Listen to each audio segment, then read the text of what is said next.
é narrado aí a história de um paralítico que se encontrava à beira de um tanque, esperando pelo seu milagre, e que ele já se encontrava daquela forma por 38 anos. Eu disse quantos anos?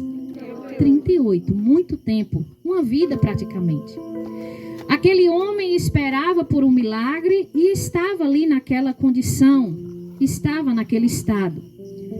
Ali Jesus tem uma conversa com aquele homem, o milagre ali acontece, ele se torna um missionário, ele propaga o que Jesus fez na vida dele, porque ele passa a testificar o que aconteceu na vida dele.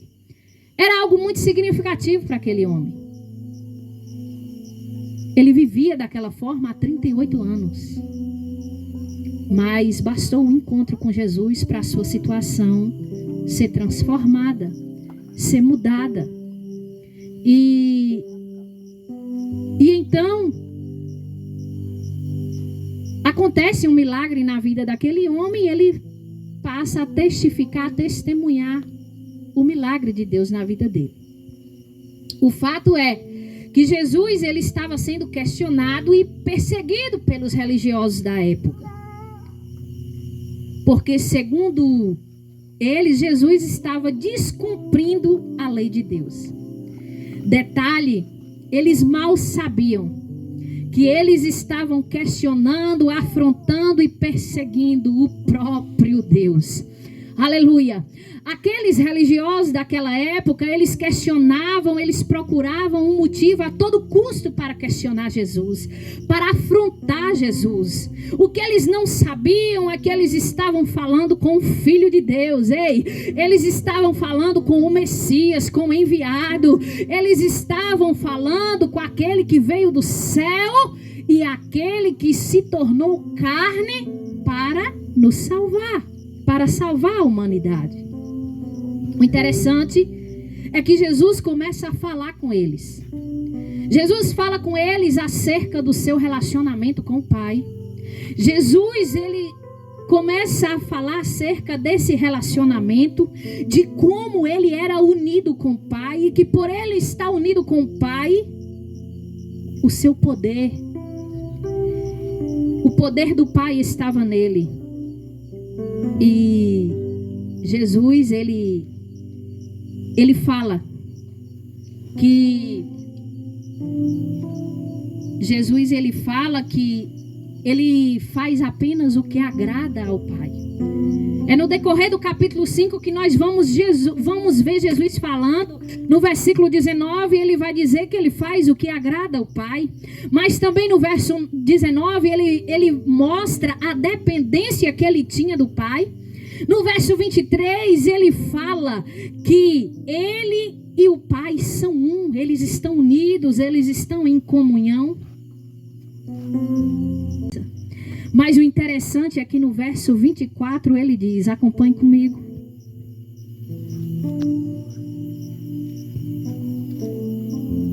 No versículo 24, amados,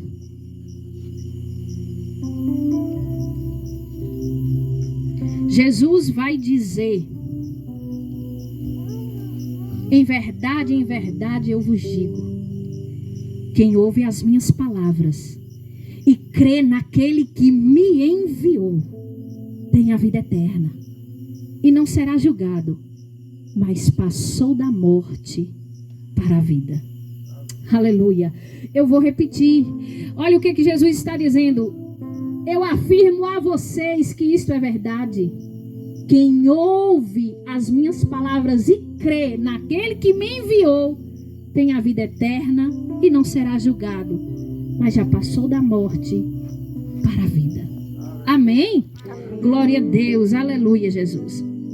Jesus, ele fala o que é necessário para ter a vida eterna. Jesus aqui nesse texto, ele está falando acerca do que é necessário para se ter a vida eterna. Nós estamos vivendo em um mundo, em um contexto onde as pessoas estão preocupadas com tudo, menos com a sua salvação, menos com a sua vida com Deus, menos com o seu espírito. As pessoas não estão preocupadas com o futuro eterno, com o futuro da sua alma. Mas Jesus aqui, ele está falando acerca do que é necessário para ter a vida eterna. O primeiro passo que Jesus fala aqui dentro desse versículo é que é necessário ouvir a palavra do Senhor. Repete comigo, é necessário ouvir. É necessário ouvir.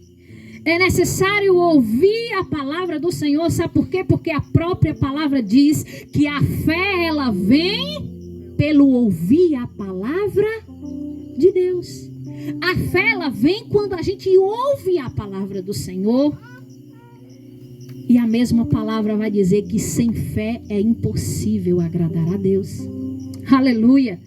O segundo passo é crer. É necessário crer em Deus.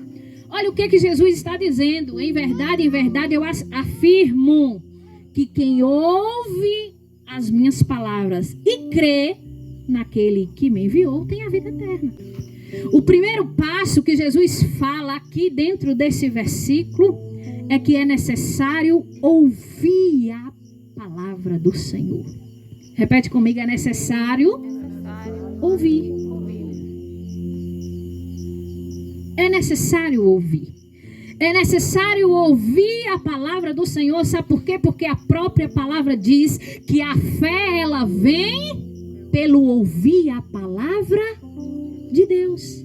A fé, ela vem quando a gente ouve a palavra do Senhor. E a mesma palavra vai dizer que sem fé é impossível agradar a Deus. Aleluia. O segundo passo é crer. É necessário crer em Deus. Olha o que Jesus está dizendo. Em verdade, eu afirmo que quem ouve as minhas palavras e crê naquele que me enviou tem a vida eterna. Ele está falando de dois passos necessários. É necessário ouvir e é necessário crer. Dentro desse crer, nós precisamos entender algumas dimensões. O crer, ele não significa eu bater no peito e dizer eu creio. Apenas isso. O crer, ele vai muito além, porque quando eu creio, as minhas atitudes vão mostrar que de fato eu creio. Os meus atos, os meus frutos vão de fato mostrar que eu creio. Ou seja, crer, ele está dentro desta ação. Eu preciso crer, mas eu preciso mover dentro desse crer. Se eu creio, eu obedeço. Se eu creio, eu obedeço. Simples assim. Se eu creio de verdade naquele que fez os céus e a terra, naquele que enviou Jesus Cristo de Nazaré, naquele que veio e morreu pelos meus pecados, eu não somente ouço a sua palavra, mas eu creio. E quando eu creio, eu obedeço. Eu recebo a sua palavra. Quem ouve e crê, recebe e pratica. Presta atenção nessa frase. Quem ouve e crê, recebe e pratica. Eu quero que você repete ela comigo. Quem ouve e crê, recebe e pratica. É isso. Não basta somente ouvir, não basta somente dizer que crê. Precisamos ouvir, precisamos crer, precisamos receber a palavra no nosso coração, na nossa vida e colocá-la em prática, ou seja, obedecer. Eu quero te dizer que somente nele nós podemos ter vida em abundância. Somente em Jesus nós podemos ter vida eterna. Sem Jesus nós estamos perdidos. O ser humano, ele pecou, ele rompeu, ele quebrou a sua aliança com Deus lá no Jardim do Éden, com Adão e Eva. E por conta disso, ele se intitula como o pão da vida.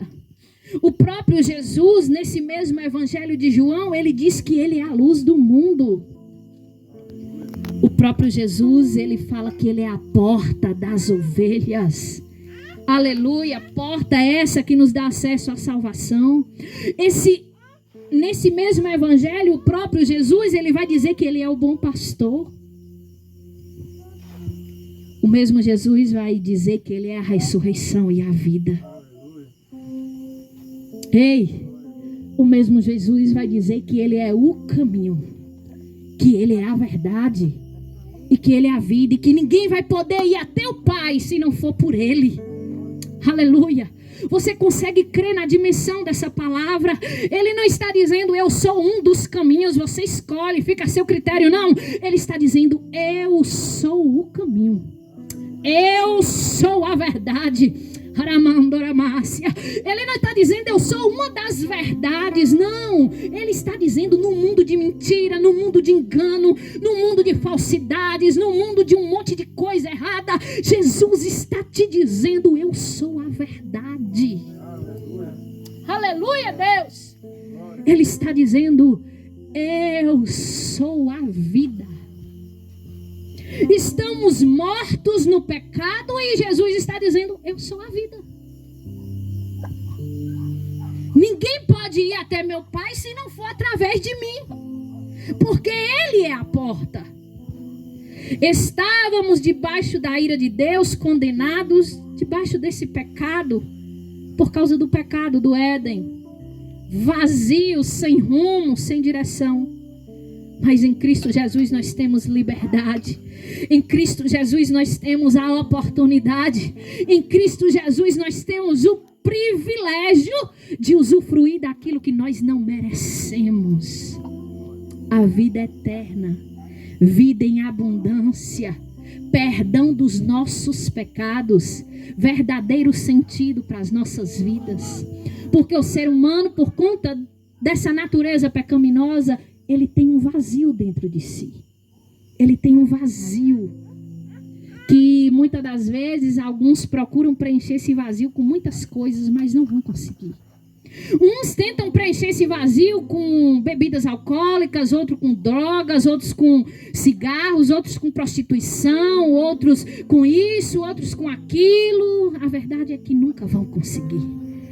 Porque o vazio do ser humano tem uma forma, tem um tamanho, tem uma largura, tem uma dimensão. O vazio do ser humano é do tamanho de Deus. Somente Deus, somente em Cristo Jesus, esse vazio poderá ser preenchido. Aleluia, não há outra forma. Jesus é Ele mesmo quem diz para nós que não há outra forma, não há outra maneira